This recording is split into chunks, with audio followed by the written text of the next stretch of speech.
Hello, I'm Charlotte Cohen and this is the Scottish Football Podcast. All the news, views and analysis you need on Friday the 30th of January.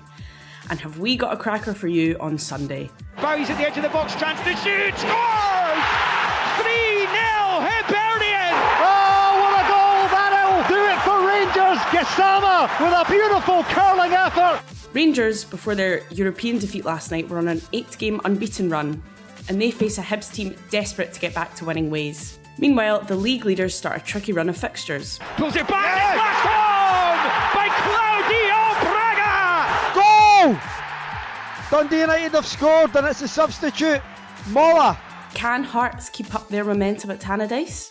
And in the Championship, there's a potentially vital game tonight. Can Partick Thistle leapfrog St Johnstone into top spot? What a goal, Kenny, what a goal, Kenny, here. That's quality. 4-0, St Johnstone. Goal, Partick Thistle, 3-1, Rico Diak. We'll fill you in on a massive weekend of action. The Scottish Football Podcast from BBC Sports Scotland. Alongside me to do that this morning, Moira Gordon, Scottish football writer. Good morning, Moira. Did you enjoy the action last night? Yeah, well, obviously some were better than others, but no, it was definitely nice to get positive news for Scottish teams in Europe. Absolutely, and alongside us, Cammy Bell, former Rangers, Dundee United, Kilmarnock and Hibs keeper. Good morning, Cammy, how's it going? Morning, Charlotte, I'm good, thank you. You? Yes, I'm good, thank you. Looking forward to this weekend. Let's start with Sunday's match at Easter Road, the big one. Hibs welcome Rangers. Rangers on an impressive run without looking particularly spectacular in every game. The defeat in Porto last night, Cammy, this is obviously a big test for them at Easter Road on Sunday. Yeah, it's a huge test for them. Really big test for the manager and the squad because they've got themselves in a brilliant position. Domestically, they've been very, very good, efficient. Yes, they've not been convincing in games, but they've been getting results, and that's what it's all about at Rangers. And Danny Rose said that when he came in. It's all about winning games of football, trying to get their confidence back within the group and getting up that table ultimately. They've done that. They've put themselves in a good position, but this is a huge test because you flip it and you look at Hibs as well, and they're under a little bit of pressure with a couple of really poor results in the previous 2 weeks. That cup loss to Dunfermline was damaging, and then off the back of last week's really hammering defeat against a very good Falkirk side, may I say, but not great for David Gray. So yeah, it'll be a real intriguing one on Sunday. Yeah, Cammy mentions, Moira, this as being a huge test for Danny Rose's side. They've obviously brought in some reinforcements in order to do that. They've not been able to play in Europe, but he's got them available for league business. What have you made of their January signings so far? I think at the end of the day, there was one of these. He's got them playing in such a way that to make wholesale changes at this stage might have been daft because he's got the team there playing the way he wants to at the moment. As Cam says, it might not be the best, Rangers performances you're ever likely to have seen, but he's getting consistency in performances, he's getting consistency in results. So to make too many changes might have been a bit silly or a bit reckless. But he has definitely brought in players that just elevate things slightly, gives them a few more options, which is actually key as well, especially going into this latter stage where, an odd injury or a bit of suspensions here or there will come along. So you need that backing. He's got a bit more strength and depth in that squad now, and he's got players that he knows and identified and trusts as well then. So that's important as well. So I think it's been quite an astute transfer window for him. He's been getting some business done. Like Hearts, they've been getting some business done. Celtic have been slow off the mark with that. So again, that gives a bit of belief or a wee bit of confidence, even to the fan base, that the team are actually serious about going on and winning the title. Yeah, you mentioned about belief. I suppose Hibs maybe lacking a bit of belief, particularly given their cup exit, the defeat, Cammy, as you say, by Falkirk. They'd been doing really well up until that Dunfermline Cup game. I mean, this just now, they just desperately need to pick up a win and pick up some belief again, don't they, Cammy? Yeah, no, absolutely. They had that really good win in the Edinburgh Derby recently, so they have had good success this season. They've been It's been a little bit of an inconsistent season for Hibs, and I think what's affected them more is the fact that Hearts are doing so well. Obviously, they're rivals, and you probably look at Motherwell. I think them sitting above them, but Motherwell have been absolutely excellent this season, an outstanding team. So I think that is hurting the Hibs fans, that where they're sitting in the league, that fifth position, and also probably the fact that Falkirk are very close, and that result has brought it right in that Falkirk are only 2 points off them in the table. So yes, David Gray will be feeling the heat at the moment because it's been two really poor results when you ask the Hibs fans. So he'll be looking for a reaction on Sunday. It's going to be a difficult game from the Hibs point of view, but it's one that they feel at Easter Road they can go and get points, they can go and get the victory if they play well. But it's ultimately unlocking that game time and making sure they can put a performance on the pitch to get the 3 points. It's interesting because there's been a lot of talk about Kieran Bowie over the last couple of days. It's looking like that move to Italy is materialising now. Moira, what do you make of that move for Bowie, and how do you think that will impact Hibs for the rest of the season? They've brought in Owen Elding. He is a forward player, can play in the wide areas, can play up front. I suppose maybe they'll be pleased to have some reinforcements in that area for when Bowie does eventually make the switch. So I think it's probably a good move for Bowie in terms of, I've seen so many young Scottish players or Scottish players going abroad and having, been able to expand their growth, as it were. So it probably will be a decent move for him.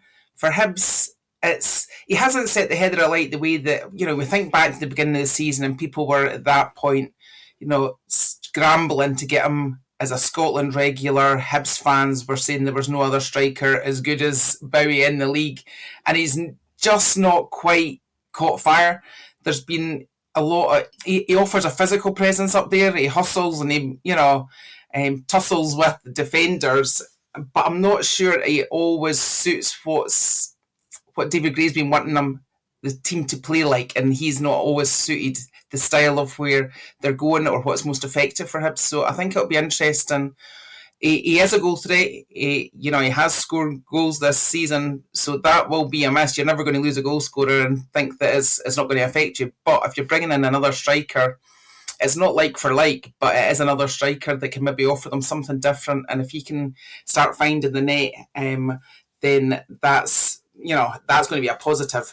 But it's a tough one for any new player to come into a game against Rangers the way they're playing at the moment, and it's also a fiery fixture. This one, it's ahead. Apart from the derby, it's the one that every Hibs fan pretty much wants to win. So Rangers are a team that actually might be a good opposition for Hibs at the moment.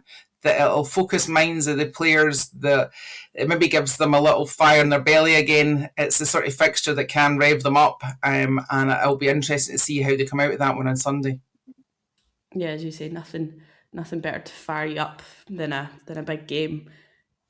Celtic, on the other hand, did have success in Europe last night. They have made it into the playoffs.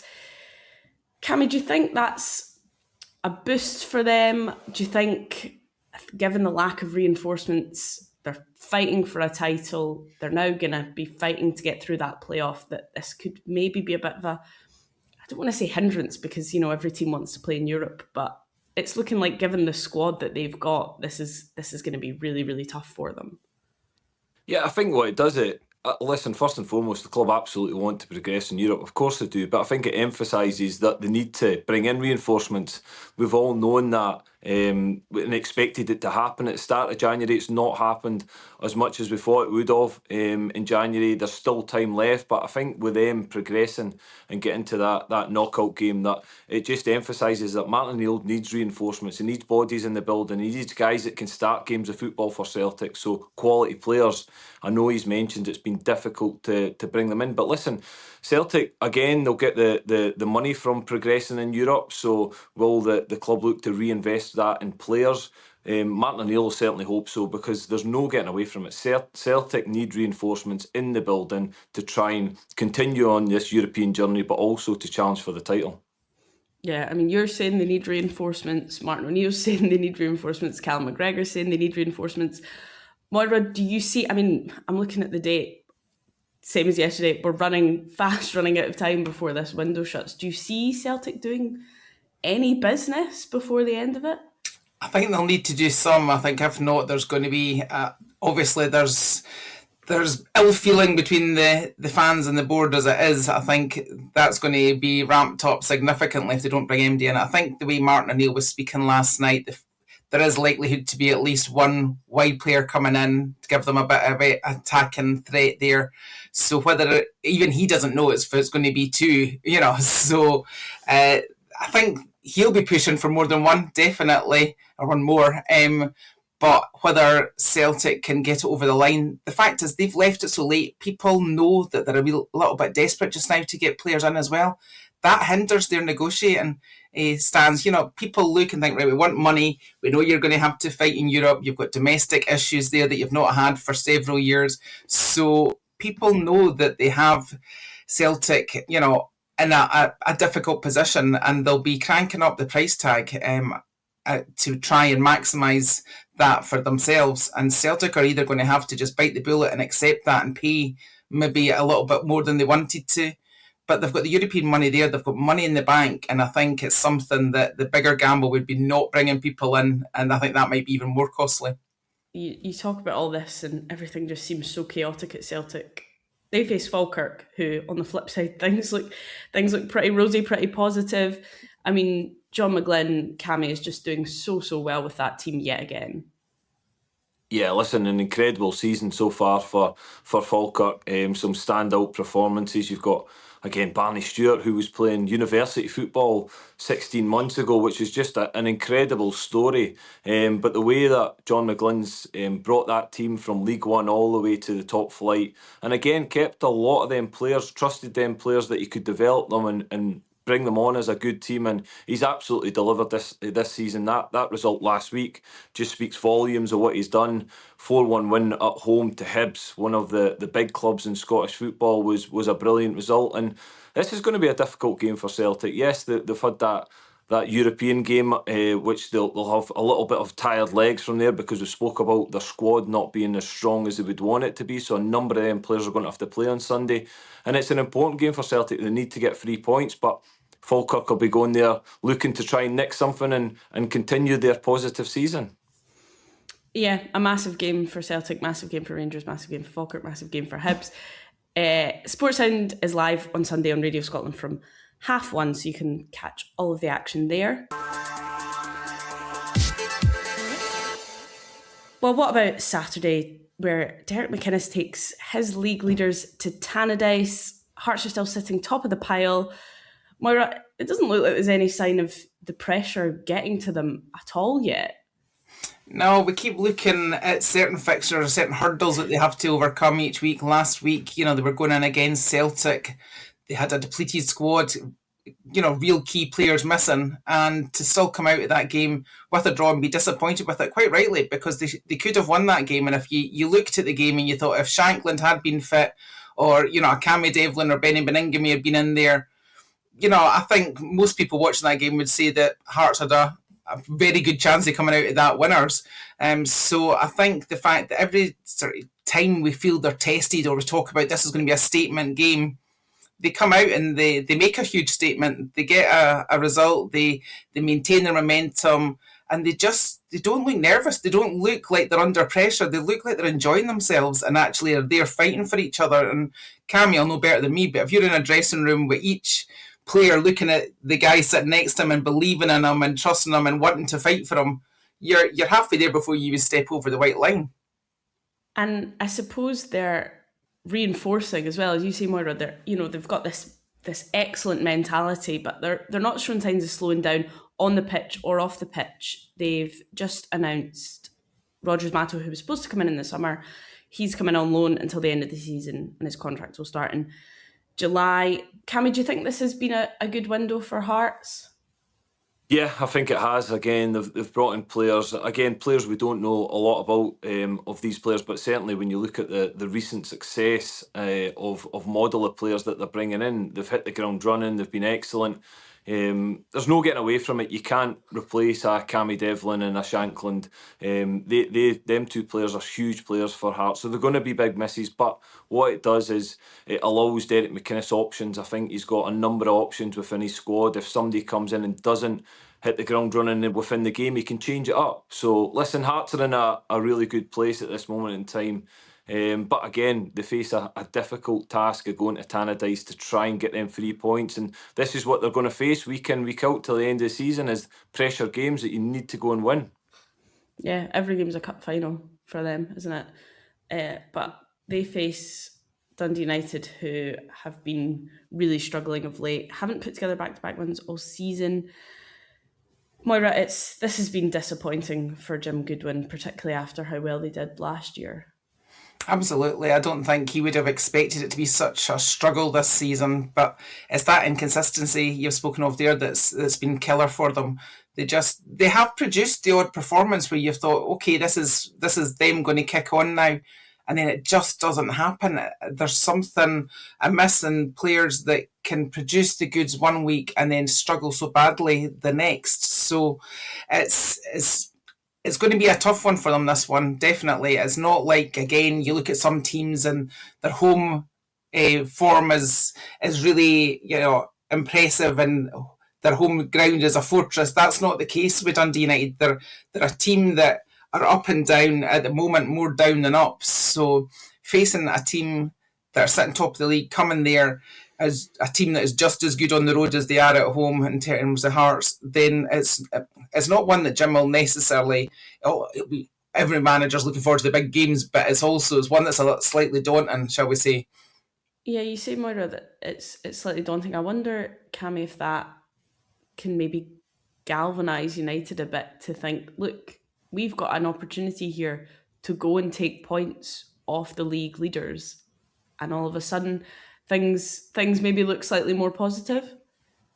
Yeah, it's an opportunity to almost kickstart the season, because it's been a really inconsistent, probably a poor season when you look at Dundee United overall so far. But they've got time to galvanise, get themselves back together, and go in this second half of the season. So yeah, there's an opportunity there. It's a big game, and if you win these types of games, it gives you all sorts of belief that if you go and beat top of the table, it'll give you belief going into the following week's fixture. And again, what Dundee United fans will certainly be looking at is that, listen, see if results don't go their way this weekend, Dundee will be level points with them. So again, there's that opportunity, there's that rivalry there. So listen, the Dundee United players will absolutely want to try and take something from this game.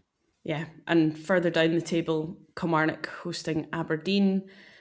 Aberdeen, probably one of their best performances, best results of the season. A big win, 6-2 against Livy. Do you think, Moira, that they've got it in them to kick on from that result?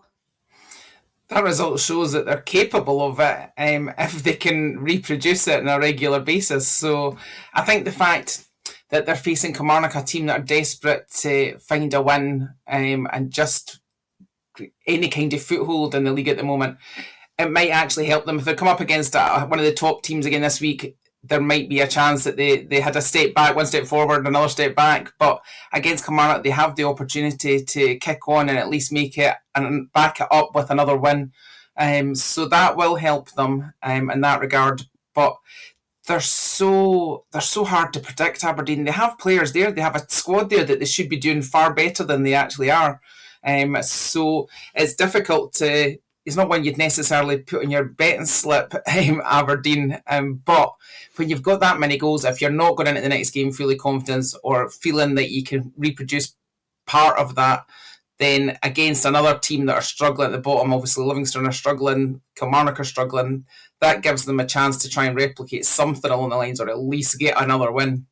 Cammy, the last thing you want when you're a team struggling is to come up against a team who are, like Moira says, full of confidence. I mean, it's just been such a struggle for your old club this season. Yeah, it's been a huge struggle all season. Obviously, they've changed manager. Stuart Kettleware's left, and obviously Neil McCann has came in to take charge with Billy Dodds alongside him. So But again, results haven't really changed since they've came in. I know they've only been in a short period of time and they'll be looking to try and put their own stamp on the team.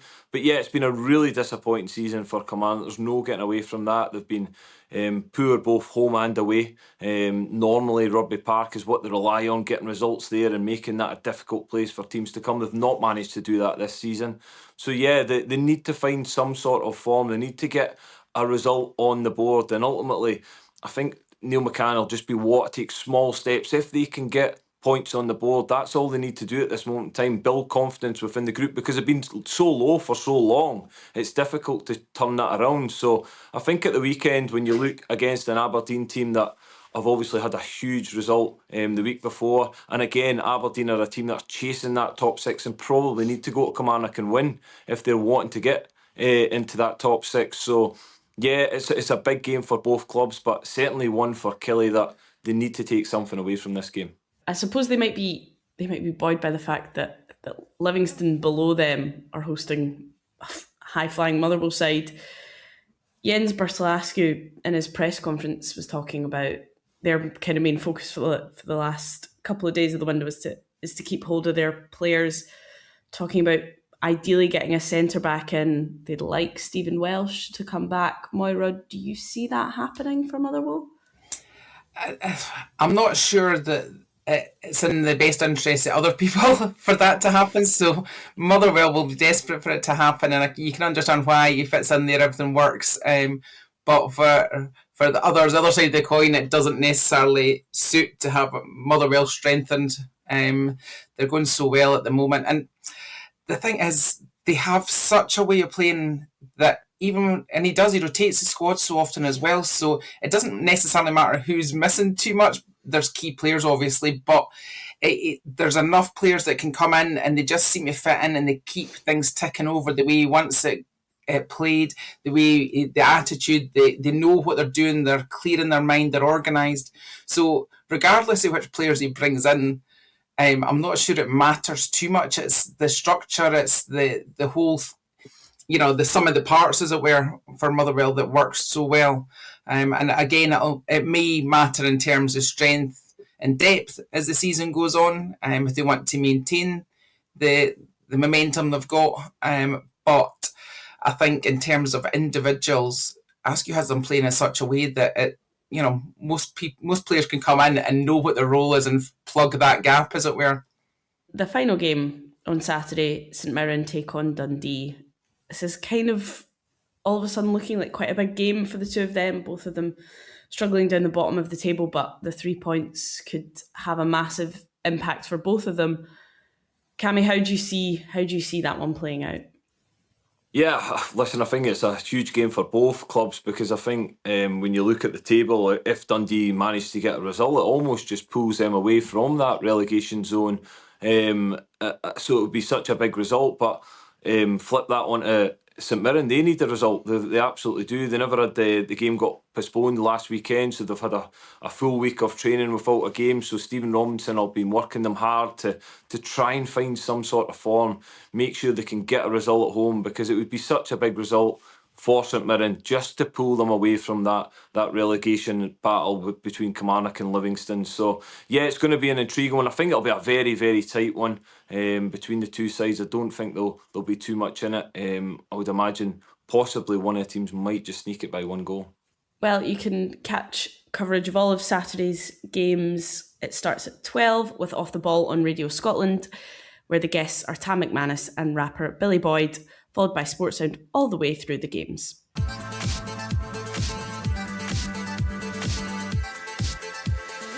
Finally, tonight serves up a tasty treat in the Championship. St Johnstone hosting Partick Thistle. I mean, Moira, it's the end of January. We're nearly into February. Is it too early to say that this could be a league-deciding game? I think it would be too early, but it would certainly give... It depends how it goes. I mean, obviously, Partick Thistle have kind of just kept sneaking up there. People talked about St Johnstone running away with it earlier on in the season. St Johnstone have just kept... Partick Thistle have just kept coming back at them, just hanging on to those coattails now. And the fact that they could go above them tonight, albeit with a game in hand, an extra game played, sorry, St Johnstone would have a game in hand. I think that is huge. I think if Partick Thistle were to win it, it's not the league decided. If St Johnstone win it, it is a bit of a kick in the teeth for Thistle, having tried to claw them back, get so close to being able to overhaul them and then missing out. It could give, St Johnstone a much bigger advantage than just the few points. But to be honest with you, I think Partick Thistle are in this for the fight right to the end as well. I think neither team are going to give up, and it could go fairly down to the wire, regardless of tonight's result. Yeah, Cammy, like Moira says, Thistle very much in the fight. I suppose if they manage to get one over on St Johnstone tonight, that'll just be a huge boost for not only on the pitch but also off the pitch, and for the mentality and the mindset moving forward. Yeah, massive boost for Mark Wilson and his team. Again, it's a massive game tonight for both clubs. When you look at, as Moira said, if Thistle win, they're right in this chase. I know St Johnstone have that game in hand, but momentum that Thistle seem to be building at this moment in time. St Johnstone had that disappointing result last week, getting beat 1-0 to Dunfermline. So it'll be interesting to see how they react. And that was a home defeat as well, so another home game. So it's going to be an absolute cracker tonight. And I do think it'll tell the story of kind of where the season's going to end up for either team. An absolute cracker indeed. And you can watch Saints take on Thistle tonight from 7:30 on the BBC Scotland channel. That's all we've got time for. Many thanks to Cammy and Moira, and thank you very much for listening. Remember, we are here with new episodes of the Scottish Football Podcast bright and early every day, so make sure you don't miss out. Subscribe on BBC Sounds and have push notifications turned on in your phone. Enjoy your weekend, and we shall catch you again very soon. For everything you need to know about your team this season, download the BBC Sport app. All the latest news, goal updates, stats and scores, and insight and analysis. Just select your club to get the biggest stories and best content at your fingertips. What a result. Download the BBC Sport app for everything you need to know about your team this season.